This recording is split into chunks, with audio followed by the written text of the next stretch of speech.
ดูนี่เฮ็ดข้ามบักทั่วสบายดีเด้อพ่อแม่พี่น้องเฮ็ดข้ามบักทั่ว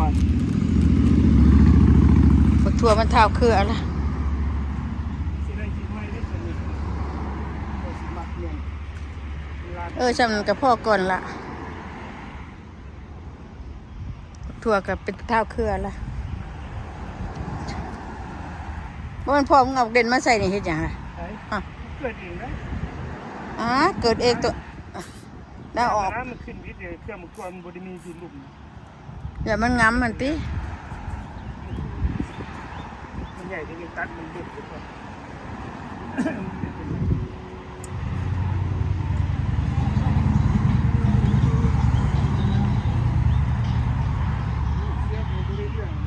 เป็นจังได๋ตัวราคาซื้อกันบ่เขาซื้อตัวราคาซื้อบ่คือบ่เอาตัวน้อยซะตัวน้อยเอา4 ดอนพุ่นน่ะ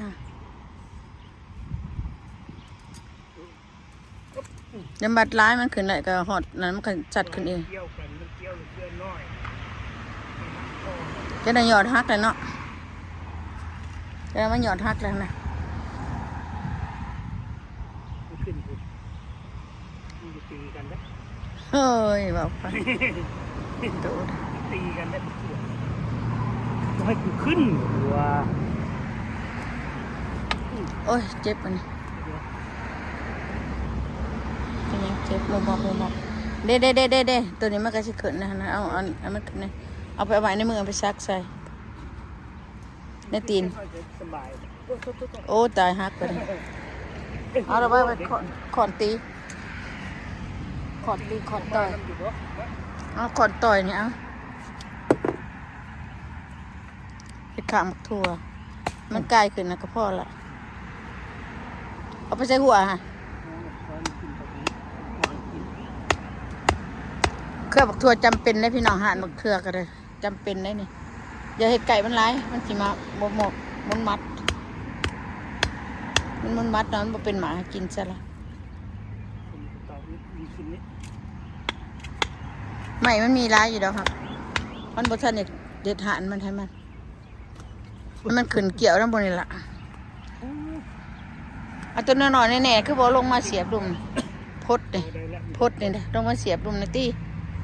มันขึ้นจุ่มนี่สิพักไงได้เนี่ยมันห่างนะพักไงได้ค่ะอันนี้มันเป็นของลูกได้เนี่ยเท่านี่รถอันนี้ไม่ของลูกได้นี่รถในตัวนี้หญ้าตัวนี้นี่อ่านไปบักใหญ่บ่เห็นน่ะรถหญ้าไปบักใหญ่บ่เห็นจะโดยผักกาดข่อยอันมันแก่ข่อยก็จะลุกเอาในมันไปเพราะว่าไว้บ้านเราในพักชีมาบานทั้งนอกกันบนป่าหญ้าบนตัดขี้หญ้าไว้สิได้2 ตู้นะบ่ได้เฮ็ดหยังดาลูกหลานเลยFCทั้งหลายได้โรคหญ้าโรคยุ่งเนี่ยเฒ่ามาแล้วก็ดินน้ำชวนนี่ล่ะโอ้ยเนาะเบิดเสร็จตรงนั้นเสร็จตรงนี้มาตะนายเคยยังนี่ได้เคลื่อนไก่ทางก็จับเสียบพุ่มพับ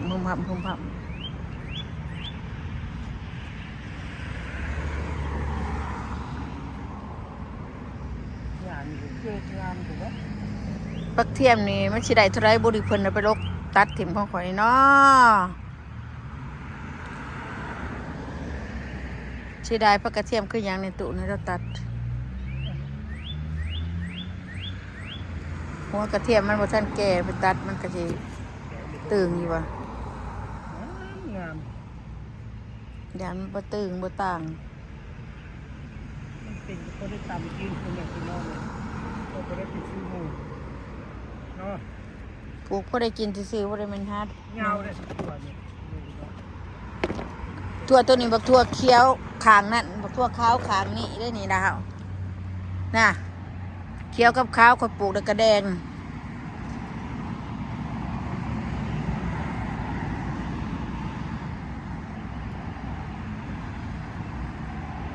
เขียวขาวแดงปลูก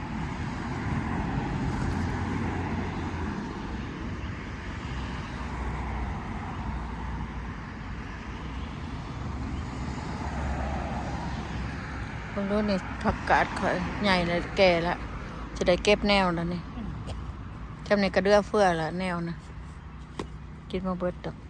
อันนี้อันนั้นเป็นดอกอันผักกาดดอกนี่เลยใหญ่นะดินี่ผักกาดดอกก็จะไว้เอาแนวแล้วนี่เอามาบานยุบหนึ่งนะเพื่ออย่ามันชูนพัดมาย่างอยู่ดอกในเก่าอย่ามันบอกนั้นบ่ได้เอาไว้ในเอาไว้นอกบ่ได้กินเลยตัวนี้ก็เดี๋ยวนี้มาหวานปนกันยังวะพักแปบเจ้ากระไรได้นี่เท่า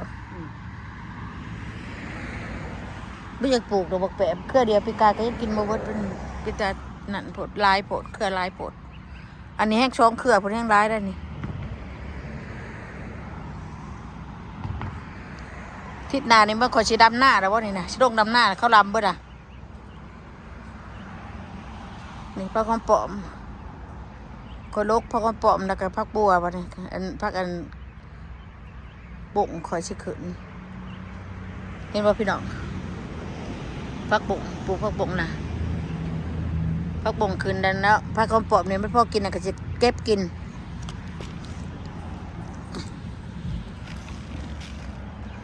เก็บผักหอมปอมดกกินนะก็เสียผักบุ่งมายายใส่มันบ่มีมันปลูกเด้ปลูกไปนี่แหละปลูกเพื่อได้กินหอมปอมก็มีอยู่เด้อคุณมันแก่ไปแล้วก็พันก็ไว้กินอีกนี่ผักบัวกับผักบัวหัวเลยนี่เอามาปลูกนี่ก็ได้เป็นดอกเนาะผักบัวนี่ว่าเป็นเรื่องวะเป็นดอกว่ะผักบัวเบิดนี่ก็กินมาเบิดดอกก็หลายเติบนะฮะเอ้ยอย่าไปจับมันให้ยางนะเค้กกระตูเค้กกระตา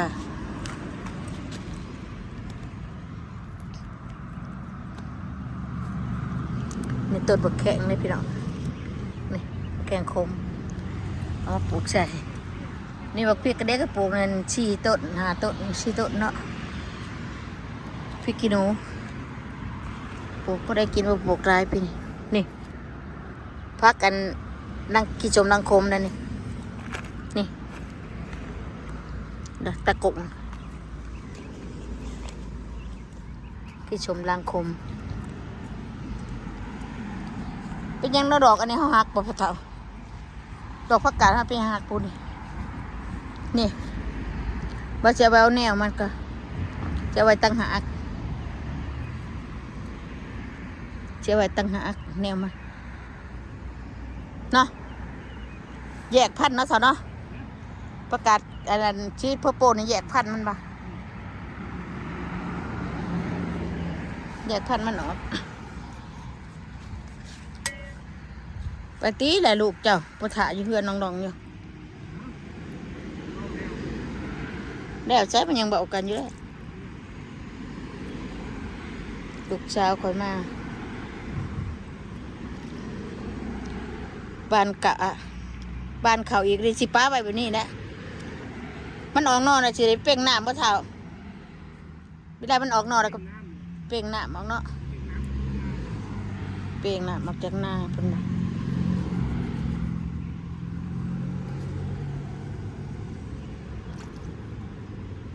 บ้านเขาใส่เมื่อวานนี่ให้มันออกอันนั้นแตกเงาะก่อนจังสิเอาน้ำออก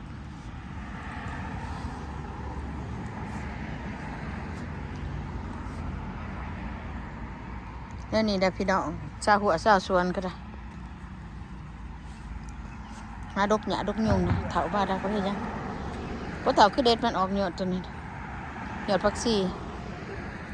เบิดอะไรเบิดกินอะไร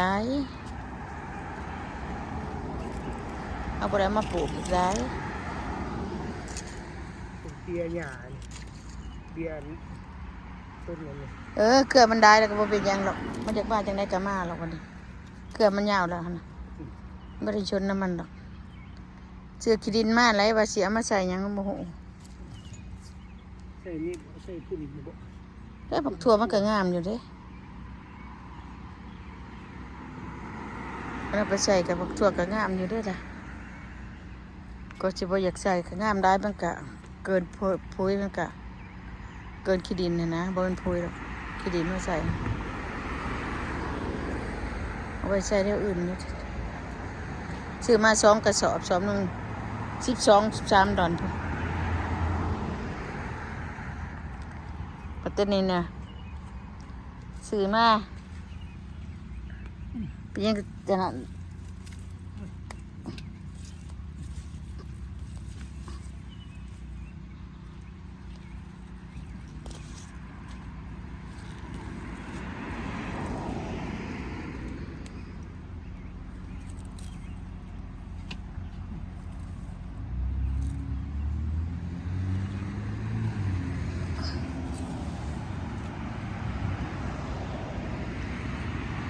เห็นแต่หัวขมุม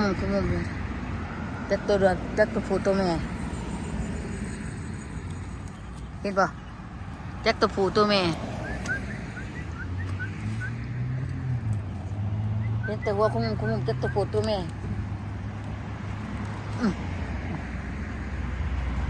จักตัวผู้ตัวแม่นะฮะ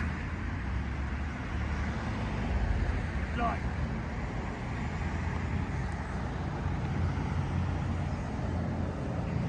กินพัน ฮะ เป็นพันตัวเนี่ย บ่เป็นหยังกินบ่ทันก็ไปเอาในเพื่อพี่เพิ่นน้องเฮานี่น่ะพี่น้องเพิ่นก็ทั้งป่าเพิ่นก็มันดาวแล้วเด้อบ่ทันได้แน่มันก็ตายก่อนป่าละว่าอยู่เด้ลมหิวพี่น้องเอ้ยฮะ ของที่บอก บ่กองมันนี่แหละ ทิศทางเที่ยวนี่ ยังบ่ทันได้ไปเช็ดข้างมันนั่นนี่ยังเช็ดข้างอยู่ได้นี่โดกคะแนนในต้นนี่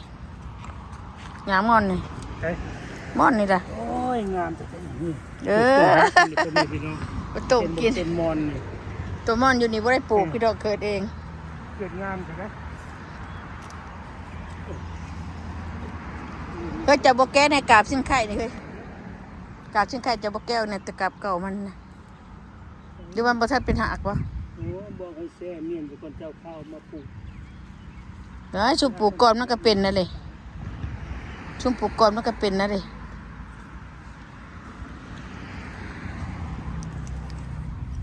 งาเป็นเคลื่อนเป็นยา เป็นยาเป็นเครือ เป็นยาสมุนไพรใกล้ตัว เพื่อนนั้นตัดกระเทียมคอยพี่น้องเห็นบ่เซ็ตอันยะ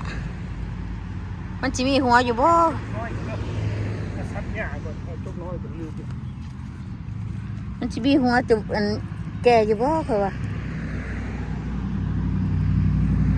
แต่จริงแล้วมันมีหัวหลายแล้วเพิ่นเอาไปจับจังซี่มันก็สิบ่นั่นเด้พี่น้องเอ้ย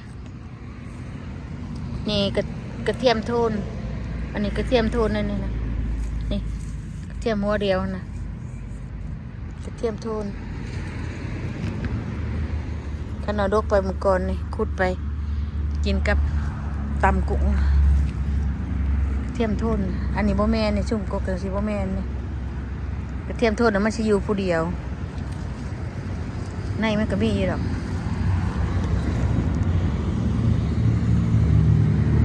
สิได้พองมาตัดของเพิ่น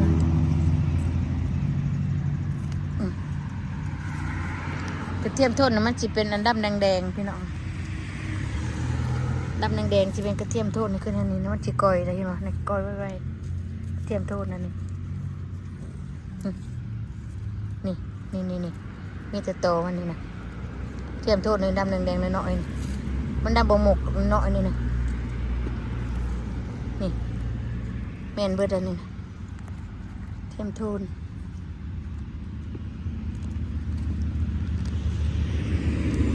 กันตัวใดมันอยู่ในบนนั้นเขาบอกว่าคุดเจาะเอาแต่หัวมันไปกินแล้วก็ฟังแล้วก็ใส่เลยจัดตัดเรียบร้อย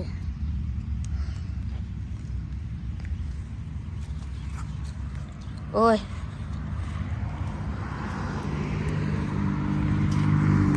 คือ นี่ก็คือจะสับไข่คิดจุก ก็บ่อยากซับเลยน้องเฮ้ยเขาบอกกันซับขี้ดินขี้หยาเสียมก็มี พิ่นดูเพิ่นน่ะมาอ่านตัดหญ้ามึงดูกระเทียมของปักหลายๆนี่เห็นบ่พี่น้องเด้อกระดอนถ่ายคลิปไว้นะปักหลาย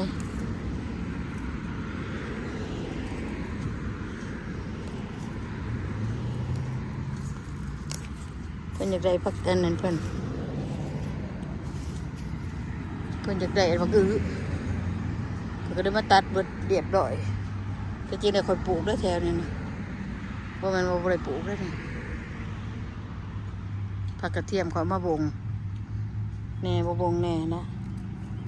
เพิ่นมาตัดทิ่มเบิดเป็นแบบนี้ตู่ดิแล้วบ่ได้อยากได้ก็หาดอกเพชรพี่น้องอยู่ดีมีแห้งนะพี่น้องเนาะซับหยาเลยผมอยู่ดีมีแห้งเด้อพี่น้องเด้ออย่าลืมกดไลค์กดแชร์กดติดตามพี่น้องเพื่อเป็นกำลังใจมีนมาในอยเด้อพอตู่เนื้อตัดกกระเทียมกระถิ่นเบิดเช็ดอาญะ โอ้เจริญราชมาที่นั่นทุกการตัดหญ้าตัดคาเสียหญ้าเสียคาสวน โอเค โอเคอยู่ดีเมียงทุกคนบ๊ายบาย บาย